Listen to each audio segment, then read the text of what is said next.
All right, so welcome back to our forgiveness series. Tonight is taken offense. We're starting on a new offense. Remember, we're covering 3 during this time. We just finished borrowed offense, and now we're moving on to taken offense. But before we move on, I want to give you a couple of thoughts, a couple of things for you all to be, we'll say put in your toolkit is the best thing I can think of saying it this way.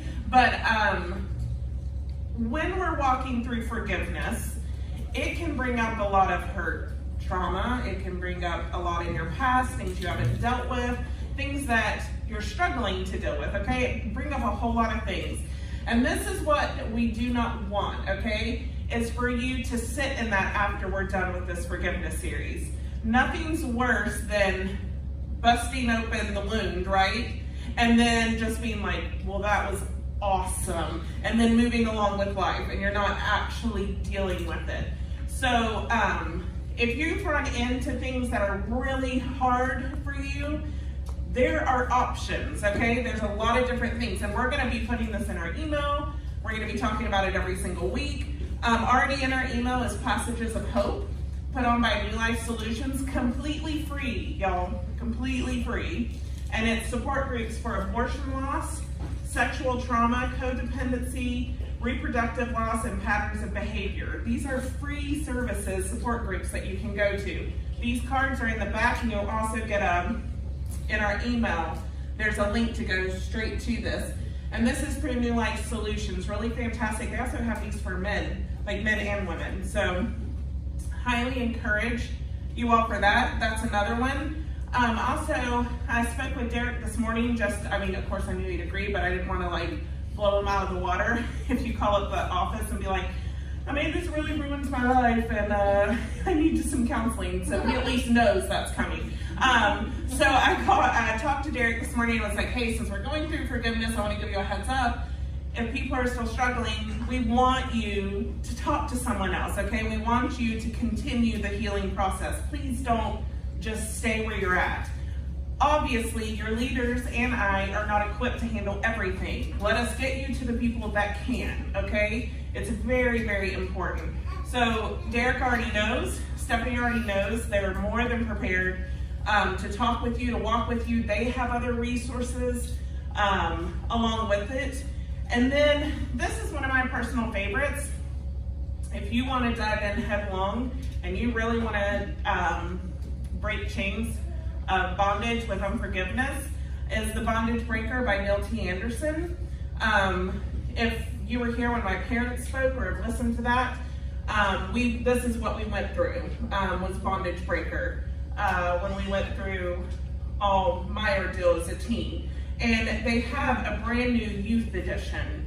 And it's brand new, it just came out September 8th, updated. So it's today's problems, right? It's not the 90s problems, it's today's problems. And I'm actually going through it with my children right now. We're doing it as a family. The only thing I'm gonna suggest with this is it's a 3-part book. 1 and 2, you're good. Number 3, you need to walk with someone that you don't need to forgive. If you need to forgive them, it can become an awkward session, unless you're really ready to do that. So for my kids, for instance, I've asked Alex and Shelby to read through the book, and they will be for my kids on the 3rd part, because we all know I offend my kids. And so I don't want, or if your kids come to you and go, hey, I've really done this, I don't stop and be like, oh, when do we do that? Can we talk about, that's not the time or place for it. It's for them to walk through healing. So there are going to be some people that have gone through the devotional, that have gone through the steps, and if you choose to do this or would like to know more about it, there are people available that when you hit the 3rd step that can help walk with you through it and everything. So it just needs to be somebody, again, you can trust, that you can be vulnerable with, because you need to be vulnerable, to really get its effect, you need to be vulnerable. But I can't even recommend these enough, okay? Really, really good. And the other is we're going to be putting the link up for a couple of counselors that the church recommends and uses as well on our email, so you have access to it as well. So if you don't hear what I'm saying and you're totally confused, let me put it in very plain words. Do not walk away from this series with unresolved forgiveness, okay? Don't do it. We're giving you outlets to keep going and to really get freedom because it is worth it, okay? We're not leaving you without tools to walk forward. So just talk to your leaders, talk to me. We will find something to help you walk, to really get healing in this whole thing. Okay, does that make sense? Everybody like on the same page? All right, so now we're on to taken offense. But I am gonna recap a little bit. How did we do talking about borrowed offense last week? Last week after you went home, did anybody I'm feeling like you're mocking me a little bit. Are y'all mocking me? Are you You're mocking yourself. Okay, I was like. I told you this morning. I told you. I know. You did. You did. We had a discussion this morning in a small group about it. So here's the thing. Are we putting it in action? Or are we just still in the thinking process? Valiant effort. Valiant effort, okay. Wow, crickets. No, that's all we're getting. Okay, all right, I'll play your game. It's cool, it's cool. Nothing? All right, well, here's the deal, guys. If you don't put the effort in, you're still gonna sit in the same mess you're in, right? And we are in a mess when we're in unforgiveness, in all shapes, sizes, and forms. As the leaders and I were talking about this evening, when unforgiveness is present, it is detrimental. It rips apart everything. Not only yourself, but people around you. And so that is why we're very passionate to hit this hard, because really to move forward in discipleship, to move forward in freedom, to move forward in helping others, we have to deal with this problem. Okay? So, and one, it's going to be one that goes with you your whole life. You're going to constantly have to give forgiveness, right? It's never one that's just gone. You have to deal with forgiveness, right? So, taken offense. I have no slides for you tonight. So, winning, right? That's all you're going to see. So, if you want to write anything, did we not put the paper out? Does anybody need paper? You do? Okay, just raise your hand. Where is it? Oh, that's good. There's paper here. Look. 10 pieces. Okay, we have 10 pieces of paper. I would like the first 10 people to stand and you get paper. I think, hey, there's a notepad of paper right there to the left. Just grab it and tear people out sheets. Nope, back in there, just a hair. Nope, keep going. Almost there. Oh, she won. Give her a cookie, guys. She got it. Okay, thank you very much. Okay, so just pass that notebook around. All right, so taking offense. What do you think we're talking about? Spit it out. What do you think taking offense is? You guys are killing me tonight. Okay, go ahead. I'm sorry. Let the youth help you out here. Go ahead. So borrowed offense is taking someone else's offense on. Taken offense is something that someone said if you're taking it on yourself. Yes, absolutely right. Very good. She nailed it. It is someone has offended you. You're offended by someone. And through the Bible, what are some people that have taken offense? Anybody y'all can think of that's taken offense? Tamar was definitely offended. Yeah, we talked about it. Yeah. Cain. Oh, yeah. Cain definitely took offense, didn't he? Who else? Anybody? We're going to talk about a specific guy over the next 4 weeks. And his name's Joseph. Oh.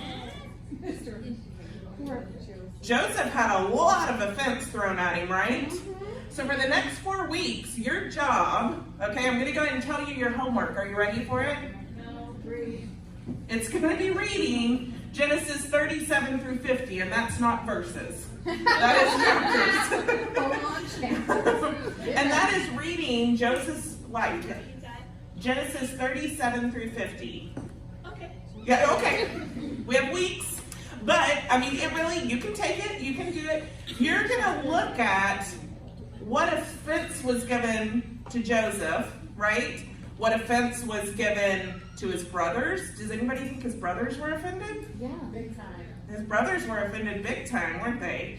I mean, we don't like to, I mean, what they did wasn't right either, but they were offended, weren't they? And we're going to see the different ways that it's literally a story of offense and forgiveness. Yeah. Is Joseph's story. So that's going to carry out for the next 4 weeks, us discussing. So I highly recommend you looking through those, because we're going to be talking a lot about Joseph through the next 4 weeks. So, how does taking offense affect us? Remember, this is you thinking through this process, because all this week is you figuring out, how have I taken offense, and I need to work through my forgiveness. So throw it out. How are ways that taking offense gets us, like consequences for it? Oh, consequences. What were you gonna say? Well, I was gonna I say can my maybe do it. husband, because you get to know somebody so intimately, and you can see their facial expressions, and you can already assume Anticipate what's coming. Yep. What they're thinking. And my husband always told me, "Why are you telling me what I'm thinking? You don't know what I'm thinking." And he's like, "I saw your face." But was I right? Yeah. That's what I always tell my husband. Like, but was I right with what I said? I mean, yeah, definitely. So we're gonna hit on who we're offended, how quickly we can get offended, but what are consequences of us taking offense? Makes you bitter. Bitter. Oh, the root of bitterness. And that's at the core of all 3 offenses, is a root of bitterness. That builds and it destroys. I was going to say destroyed relationships. Oh, absolutely destroyed relationships. Really bad coping skills. Oh yeah, really bad coping skills. Yeah, absolutely. What else? Resentfulness. Resentfulness, yeah.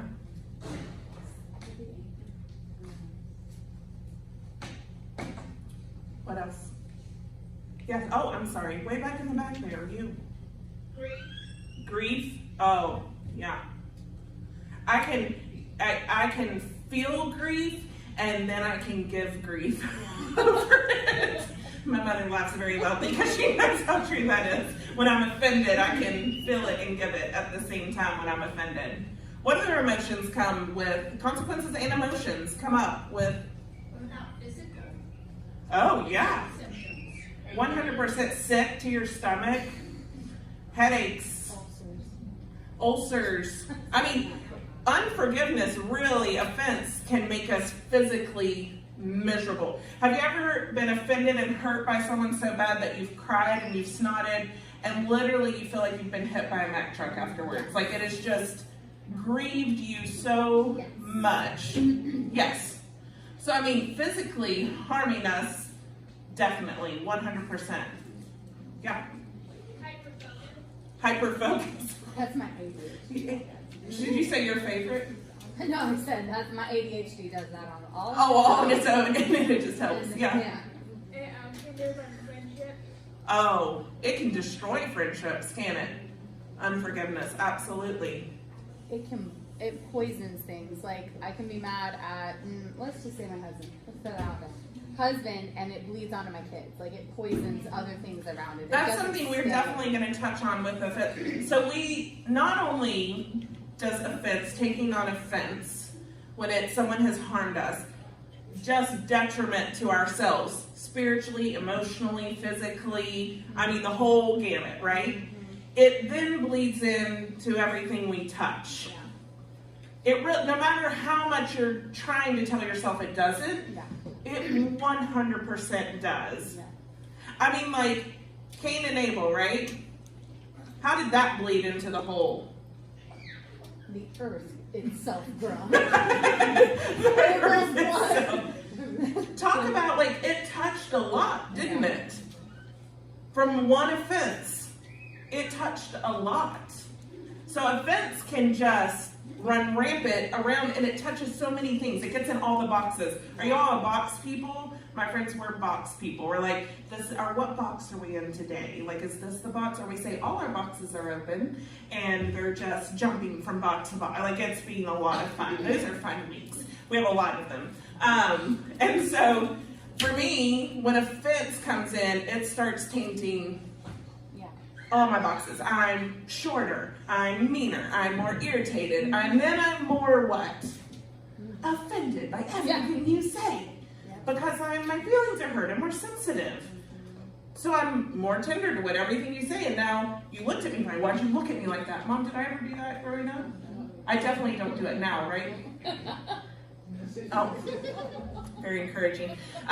Well, I started menopause last year, and she was here through the height of hormone hell, is what we'll call it, like height of it. And she was so patient and kind with me, but everything offended me. And she was working in the yard with me, and she would do that. I'm like, rah! And she would just be like, it's okay, it's okay. Like, she learned not to take offense by me because she knew I was crazy at the moment, right? She had a not offended spirit, which is very important. Yeah, like I definitely think it depends on the person too, because if you have like a look on your face or what you say, some person can be like, oh, okay, and like go along with it, but as other people can take serious offense to that and like make it their life's thing. Right. Just focus on that constantly. Yes, absolutely. I like this. I read it a couple weeks ago. It says, offense subtly. I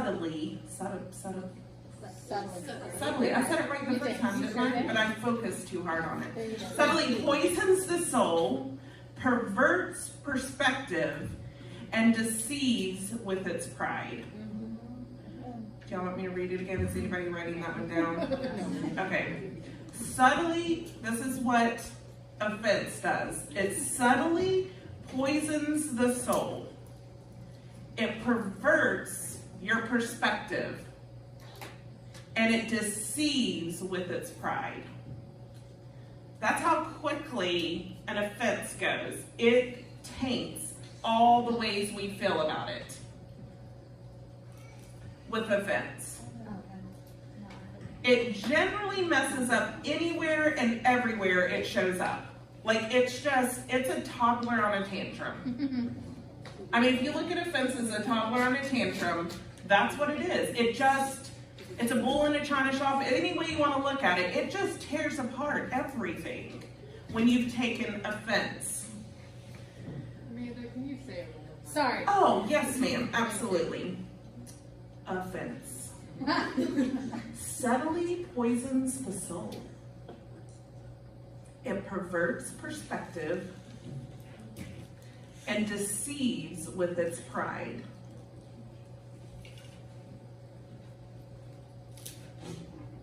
Is that, yeah, all right. So, vulnerable, I'm kind of questioning doing this, but I'm going to throw it out there. I'm going to do it. Where are you offended? And where is it eating you up? When my husband doesn't believe in me. Mm-hmm. And how does it affect your life? Well, If you don't mind me asking. well, it makes me always feel like on guard, like even if he totally doesn't mean it, Mm-hmm. like the next time, then I automatically think like that, like I have a guard up already, because it's self-defense, like a mechanism. Offense does learn to build walls and walls quickly. Like they're fast at it. Offense really makes you build your walls a lot. Like if you've been hurt one time, well buddy, that wall comes up really fast. Only once. You get me another time, oh buddy, I am the quickest masonry in the fest. Like, we're done. Third, God bless you. Because it's gonna go, yeah, I'm gonna have, anybody? Okay. Anybody else? Where's a place that you struggle that you know is an easy offensive target for you? Like you are easily offended on this. Rejected. Yeah, I was gonna say. Rejected? If I've been rejected, yeah. You immediately have the, You're rejecting me. Sorry, I'm so sorry. Agree. Almost had a fence. Yes, class. Right there. We were so close when you got the fist bumping. It's okay. Rejection makes a wall go up fast, doesn't it? Settles in quick. Anything else? Anybody else? Yeah. When people treat you differently, it really offends me because I'm just like anybody else. Absolutely. Absolutely.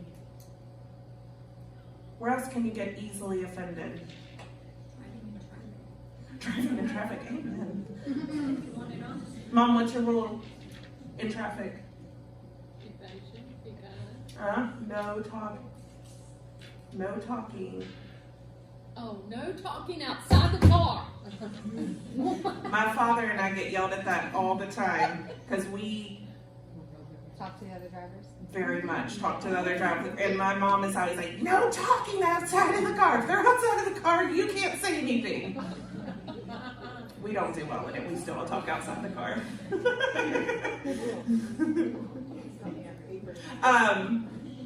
What else? She reminded me of a thing that I took quick offense of. I take offense when I don't feel like I'm validated in what I do day to day.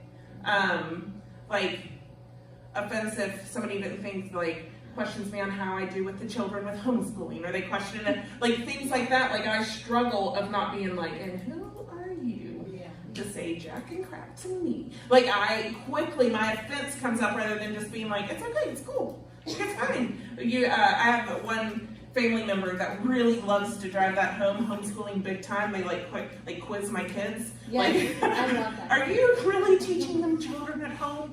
You know, kind of thing. And it's again, my mom did talk about the least offended person on earth. It drives me crazy. And she would always be like, stop being offended. Stop being offended. And I'm Stop like, being offensive. yeah, right.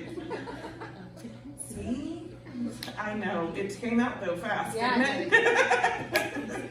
What else in ways do we struggle? Yeah. Being talked down to. Oh, Yeah. yeah. Absolutely.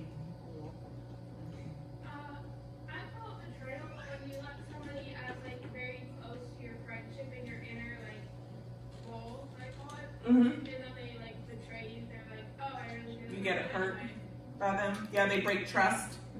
You get offended easily. That's so true. It hurts bad too. Yeah. As I'm getting older and I've been a Christian a long time, Yeah. now there's a whole troop of younger women doing things that I used to do. Oh. That's tough. And it's, and then if you come into a new circle and no one knows you, they have no clue of what your skills are. Here's one of my offenses. People act like, they, I don't know, I can't explain it, but the people that you get around, I lost my thought, I'm sorry. Welcome to the club. Can I just tell you? You're not alone. Nope. We're constantly forgetting our thoughts around you. Yes. If you think of it, will you raise your hand I again? will raise Okay. Making you feel like you don't know what you're doing. These are real offenses. They hurt. They're not imaginary. It's not that they don't exist. But what happens when you let them in? When you let the offense take hold? When you don't choose to Put up a wall. anger? What? Put up a wall. Put up a wall? You gnaw at it all the time. You do know it. We call it eat your lunch. It eats my lunch all the time. Like it's constantly just at me. It's at the forefront of my mind on everything I do. When I'm offended, I can't think of much else than being offended. So it takes up my time. It takes up a lot of my time. What else does it do? Resentment. Resentment? Steals your joy. Steals joy. It makes you hard to trust people. Makes it hard to trust people. Yeah. I think it also brings into, oh, yes. You might start to believe it. Yeah. Absolutely. What did she say? You might start believing it, taking hold of it as truth. It also just breaks down the relationship with not only the person that you're offended with, but with God. Yeah. You're breaking down your relationship with God. And Derek actually, that Derek's teaching on Hosea right now is really flipping awesome, okay? Because it is a forgiveness and redemption. Like, if you want, it's really good. It's awesome how God plans that, right? It breaks down our relationship with God when we're offended, when we just gotta hold on to it, when it's more important than actual relationship with God. And we are living in complete rebellion when we're holding on to unforgiveness. It's rebellion, straight up. No, I think he says it pretty plain in his word, and we've covered it a lot in here. And when we don't forgive, when we live in our offense, we're in rebellion. And we are cutting ourselves off from the one who can heal us from it all. The one solution, right? It's the one solution we got. So, taking offense, all right, is to be offended.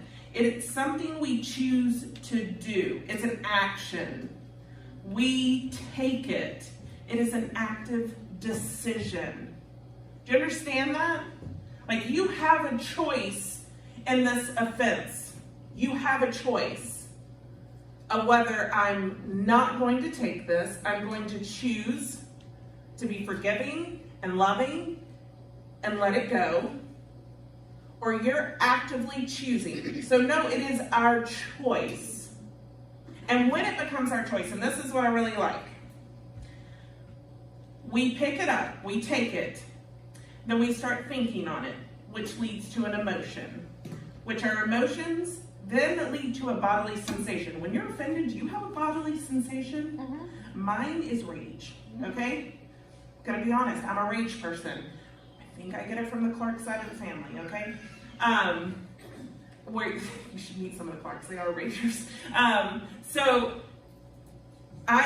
There's usually a physical feeling when we take it, which leads to a behavior change, which then it decides what to do or not to do, then leads again to what we're going to think on all the time. And it just becomes this cycle.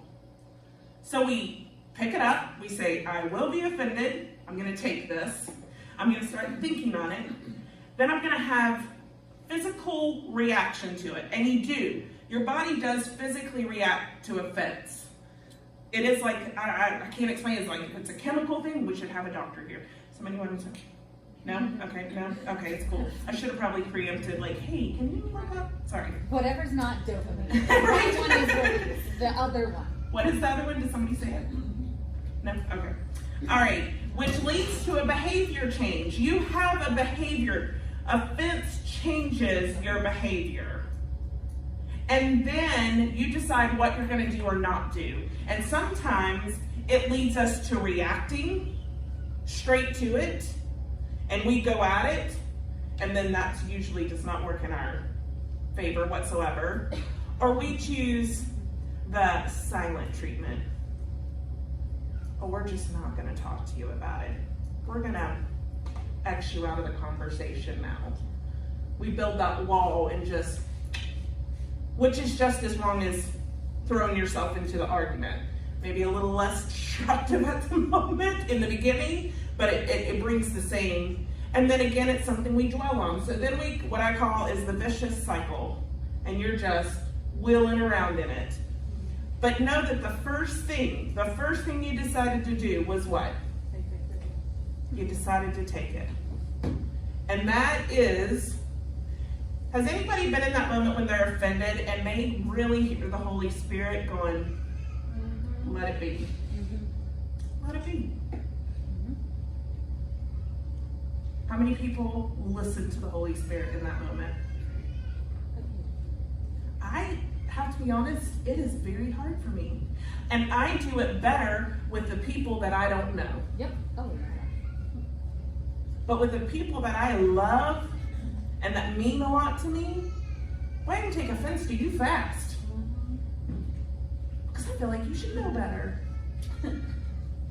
Why would you say that? You know that would hurt my feelings. Right? We get offended with those that we actually love the most, and we destroy those relationships. But yet, the guy that cuts us off in the grocery store, we're like, it's okay, he must be having a rough day. You know?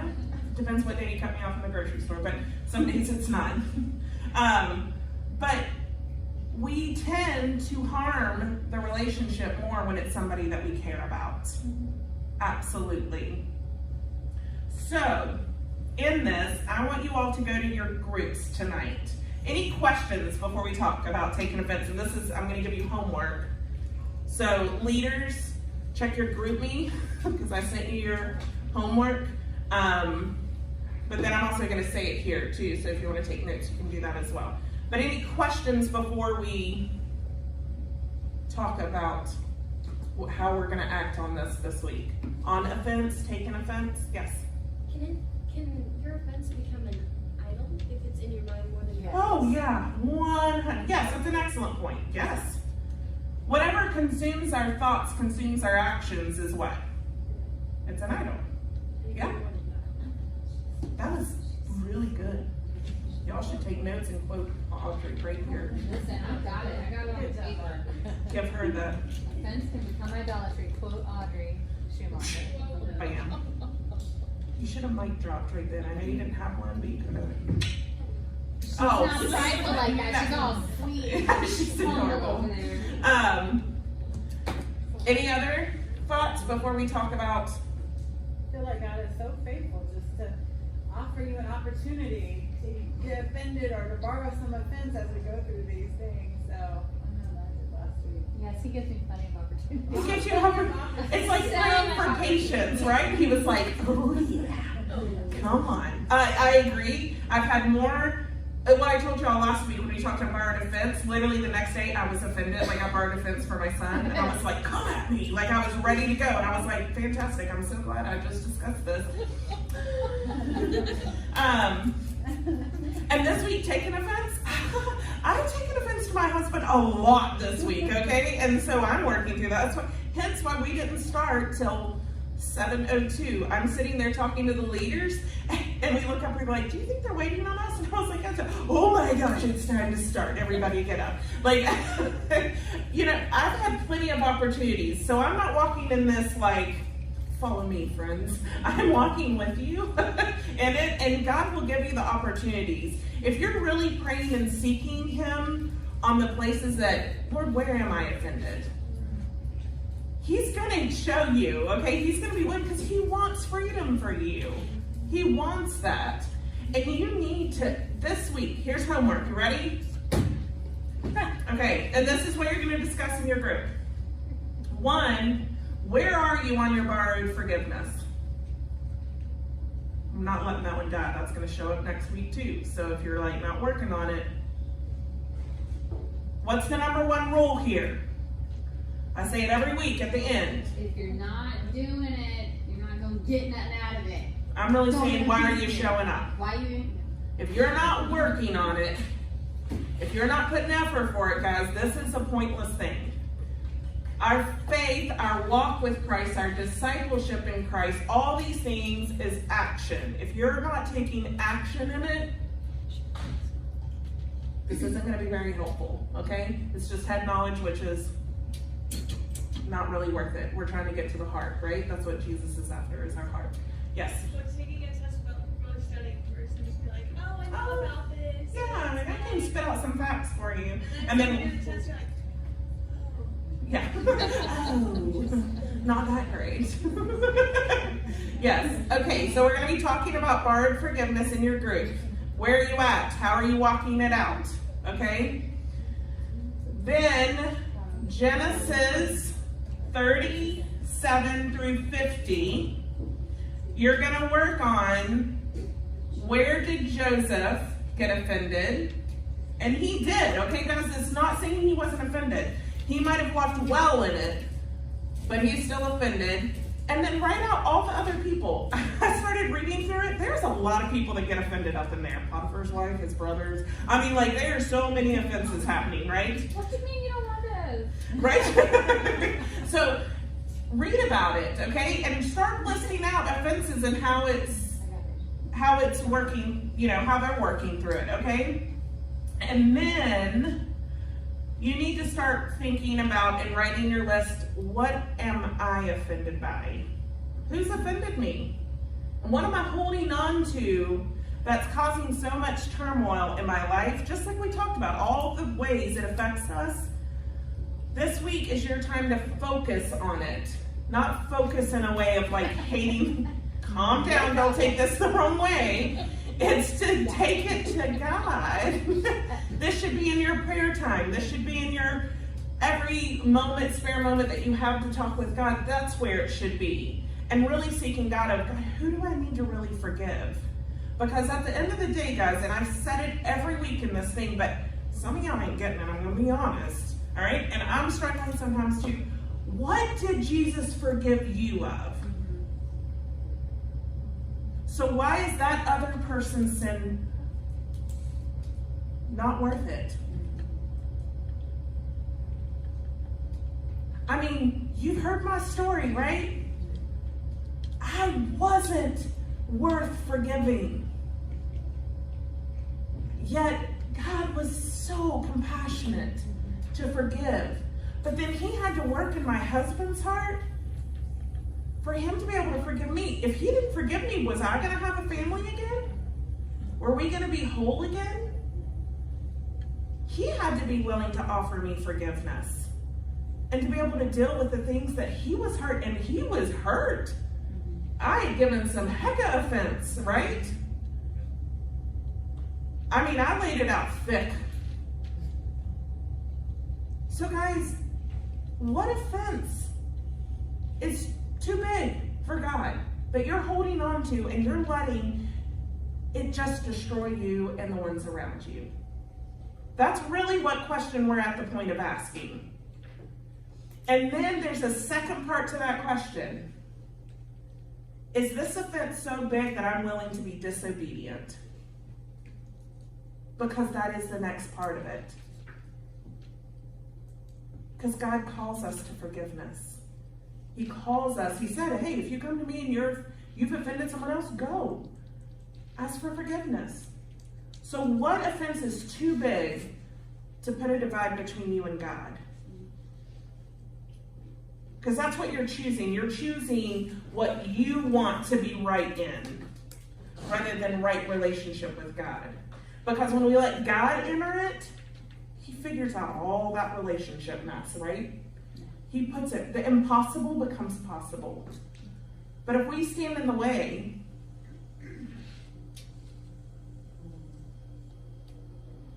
so those are y'all excited? Yep. You pumped?